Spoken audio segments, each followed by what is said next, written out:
we are live, guys. Hello. I'm Charles. I'm Toby. And we're going to do something different this year. We're going to just talk about the Best Picture nominees. I will be posting a video tomorrow that gives more of our predictions. But for right now, this is just the Best Picture nominees. We're going to talk about all 9 of them. We're going to do it pretty fast, though. We're going to actually just show you the trailers and kind of talk over the trailers. So for the first one, we're starting with 1917. So here's a synopsis. April 6, 1917. As a regiment assembles to wage war deep in enemy territory, 2 soldiers are assigned to race against time and deliver a message that will stop 1,600 men from walking straight into a deadly trap. And here we go. Blake, pick a man, bring your kit. Okay, so this is probably, for me, this is my favorite movie of the year. At least that last one's nominated. I'm going to have to agree with you, Charles. This is I love this film. Yeah, and I was kind of surprised by it. The biggest criticism I hear about it is that there's not much of a story. But part of that is because it's happening in real time, because it's designed to look like it's all one take. And to me, that creating that and the intense, feelings you get while you're sitting there, it's a very intense movie. And you feel really connected to the characters because you're going on this journey with them in real time. And it's almost like they're not hiding anything. And it's different from any kind of, kind of your traditional war movie where you have this big plot about, how do you, the good versus bad and do the Allies win or not and how is it done? It's simple. It's to the point. It's just one story in this one instance about 2 brothers and, the journey to save one of them. And you feel like you're actually on this journey with them for 2 hours. And I thought that was just awesome. And to experience that in Dolby Atmos. Yeah, that was cool. The sound. That was my first time in one of those theaters like that. Fantastic. Like you feel like you're there. There are a couple scenes where you just, oh my gosh, like you feel like it's happening to you. Like the explosions and the gunfire, and it's crazy. And I mean, on a technical level too, it's brilliant. This will win Best Cinematography without a doubt. Pretty sure that Sam Mendes will win Best Director for it. And then the editing probably, because that way they did it seamlessly. But this should win a lot of the technical awards, and I think it's going to win Best Picture as well. So that's my prediction too. So it got Best Film at BAFTA. Yeah, but I think Parasite might be able to be an upset. So it just really depends. We'll see. Yeah, Parasite's also another one of my favorites. Yeah. But okay. We'll see what happens. Okay. When you say favorites, like top 3? Top 3. Okay. Definitely top 3. Okay. Well, that's the end of that trailer. So we're gonna go into our next one, which let's see while they're doing the credits here. Our next one is Ford versus Ferrari. All right, so American car designer Carroll Shelby and driver Ken Miles battle corporate interference and the laws of physics to build a revolutionary race car for Ford in order to defeat Ferrari at the 24 Hours of Le Mans in 1966. I was actually kind of surprised at how much I liked this film. I thought it was really enjoyable. I'm not a big car person. I'm not a race guy. You're not going to catch me at the races. But I thought the acting was pretty brilliant. I thought it was really well done, and for me it was an enjoyable movie. I don't know if it's gonna be, I don't think it's gonna get Best Picture, but I was enjoyed for 2 hours. I agree with you on that. 2.5 hours, pretty long movie. Yeah, it is pretty long, surprisingly. I mean, but it's not a slow movie by any means. But I agree with you. I think it's a really solid movie, really good, great acting. This is another one where the action and the cinematography was really brilliant. I was actually watching how they did the tracks, because it's about the Le Mans race, and it was filmed in 5 different places to all recreate it, because it doesn't exist anymore. And like I said, I'm not a huge car person, but I do know Carroll Shelby, and so it was kind of interesting on the take on that. Matt Damon's a little interesting on being cast, because he doesn't look anything like Carroll Shelby. And really, he did a Texas accent, but he doesn't really sound like him either.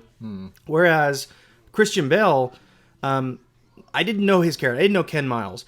But when we were Toby and I were watching it, we're like, man, he is over the top English in this. Right. And so I was like, why is he doing that? And then I went back and I watched some of Ken Miles in a documentary. He really nailed it. Like he got the accent down exactly as Ken Miles spoke, some of the words. He even managed to look like him somewhat. So that's really impressive. So Christian Bale is nominated for supporting actor, and I don't think he'll win, but he was really good in this. Yeah. It's a good movie. Especially if you are into cars and all that. And so it's a solid movie. It's worth seeing. I just don't think it's the same caliber as some of the other Best Picture nominees here. This scene right here, by the way, this is that's Henry Ford II. He's it's pretty cool. I don't think Ford really liked the depiction of him in this movie. Well, that's what I was gonna say. I was like, I wonder how the Ford family feels about it, because I don't think they like it. I don't know. He's definitely not a very likable guy. No, he's not. At least in the movie. All right, so the next up is The Irishman. You can go ahead and say something about it, Toby. I'm going to pull up a synopsis. Yeah.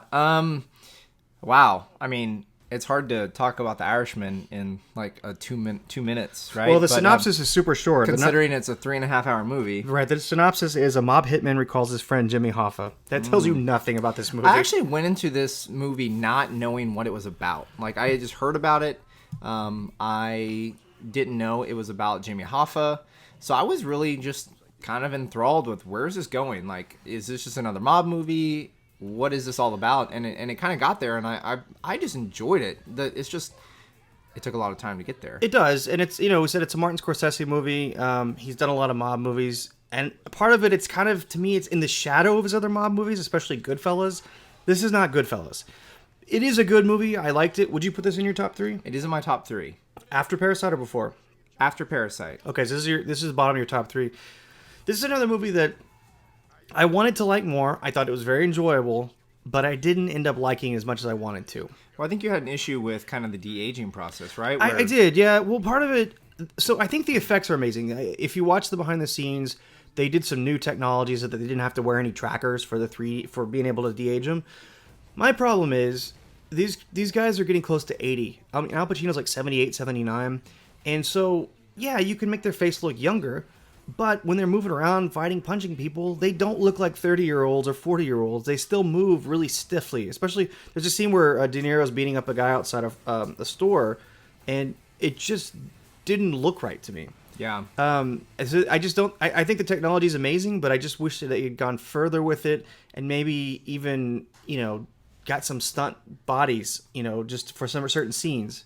Yeah, I mean, as somebody who didn't really realize how much de-aging went into it, like, I thought it was believable, but, if you know about kind of how that works, I mean, it's definitely... You can go back and like, oh yeah, that's kind of weird, right? But, yeah, and I thought Joe Pesci. I was gonna say Joe Pesci's great in this. Fantastic, he is. So it's great to see him come out of retirement. Oh, by the way, that's a Netflix movie, so Netflix is really killing it with the movies lately. All right, here we go. Next movie, Jojo Rabbit. Jojo Rabbit. So Charles, you want to talk about it real quick? Yes. Now this is another one. I actually had not seen a trailer for this one. I had not watched the trailer before we saw it. So I came into it with zero expectations, and in fact, it was. I think it was the last of the Best Picture movies that I saw, the nominees. It was. Yeah. And so I didn't know what to expect, but I ended up loving it. This is in my top 3 of this year by far. This would be my second choice behind 1917. So the movie is about a young boy in Hitler's army who finds out that his mother is hiding a Jewish girl in their home.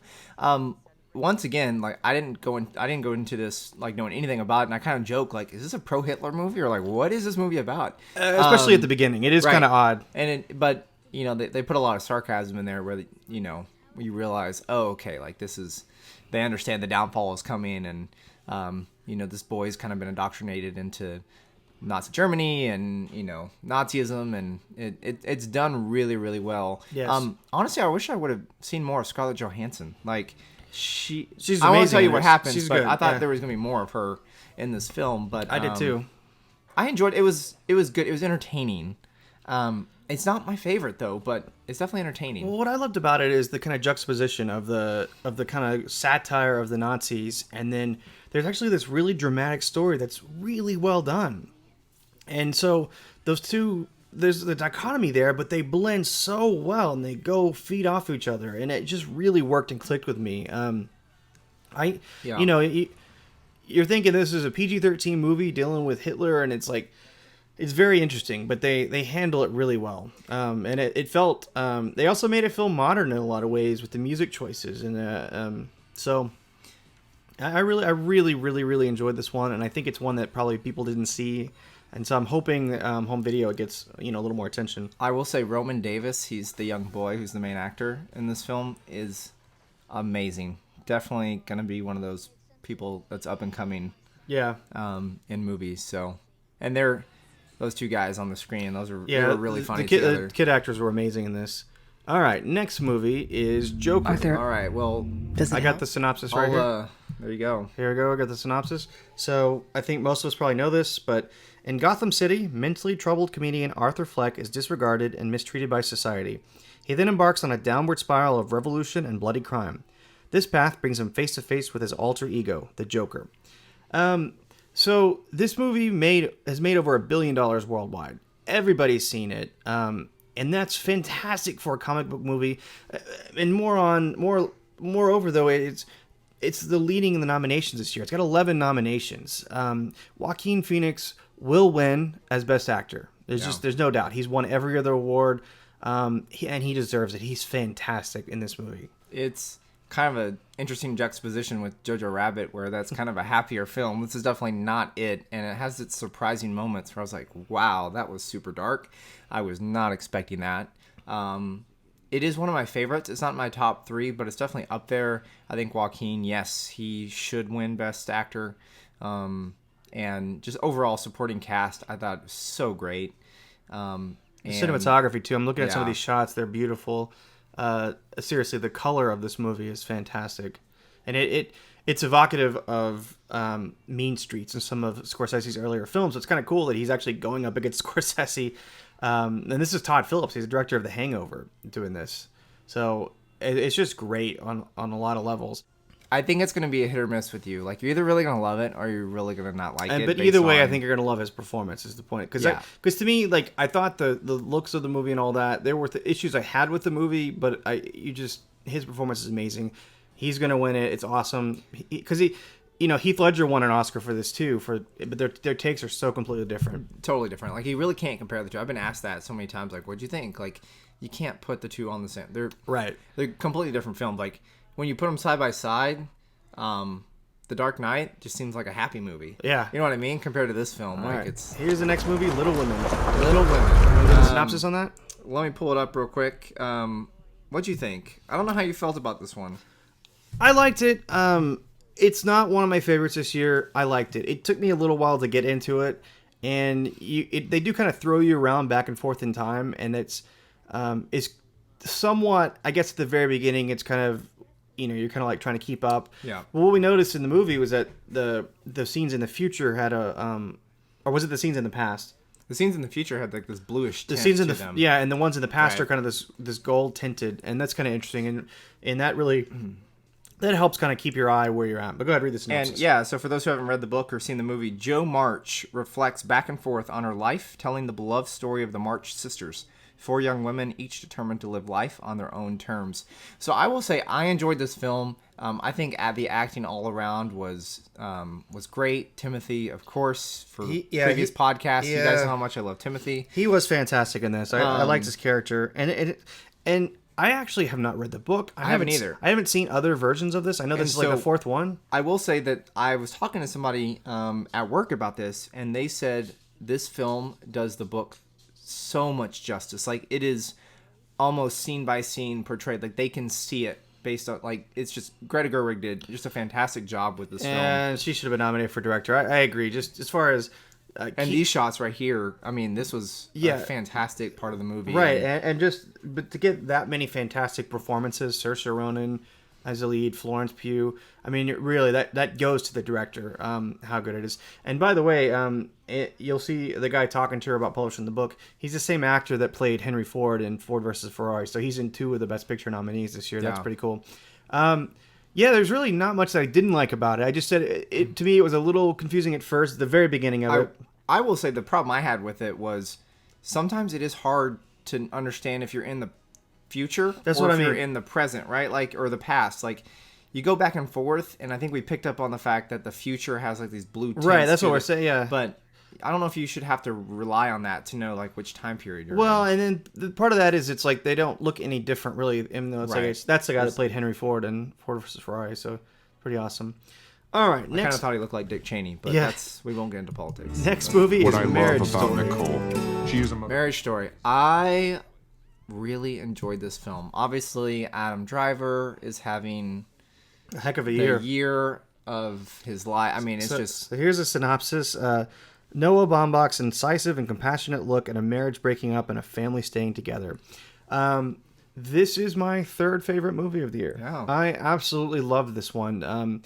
It's another one I didn't know what to expect. I figured there'd be great acting, but all of it just feels so real and true, and you really see like how awkward and weird some of the things you have to do to get a divorce if you're doing that, and you also see how relationships fall apart through no one's fault. It's not, they're both, it's not like they really, in the movie it was revealed he did cheat on her, but that wasn't even the part where they fell apart. There was just Right. they had two different lives that were going in two different directions, and Alan Alda is awesome as a lawyer. I mean, Ray Liotta is also. Speaking of lawyers, though, Laura Dern, right there, she's gonna win the Best Supporting Actress this year. She will win it. She's a lock. She's fantastic. Has some amazing dialogue, and I think that the dialogue and the scenes, with her talking about how unfair it is for women and all that, and she delivered it so well. It's such a good message. It's so, it's. I mean, I don't know if the message is good, I would say, but it's like she's just hitting the nail on the head as far as what the problem is. yeah. That's great. Look at all the people in this, the nominees and Academy Award winners and And stuff. if you're a fan of The Squid and the Whale, Yeah. I think you're really gonna enjoy this movie. Noah Baumbach, obviously, fantastic director. Let's see. So don't get married. It's kind of No, don't get married. No, wait. And but this is amazing. Ray Liotta's great in it too. All right, and again, what's up next? It's another Yeah. Netflix movie. All right, so here we go. This is Once Upon a Time in Hollywood. To my right is Bounty Law series lead and Jake Charles, what'd you Cahill think? himself. I like this movie. It is not my favorite Tarantino film. Definitely not. I think the ending makes it, and I think the ending is also the most controversial thing about it. So I won't spoil the ending, but it was not what I was expecting, and so like it made the entire movie better for me. Yeah. So Brad Pitt's great. This film is about a faded television actor and his stunt double strive to achieve fame and success in the film industry during the final years of Hollywood's golden age in 1969 Los Angeles. Yeah, it's definitely not my favorite Tarantino film. I enjoyed Hateful Eight, Django. I mean, there's some more films out there that I enjoyed. Right. But Right.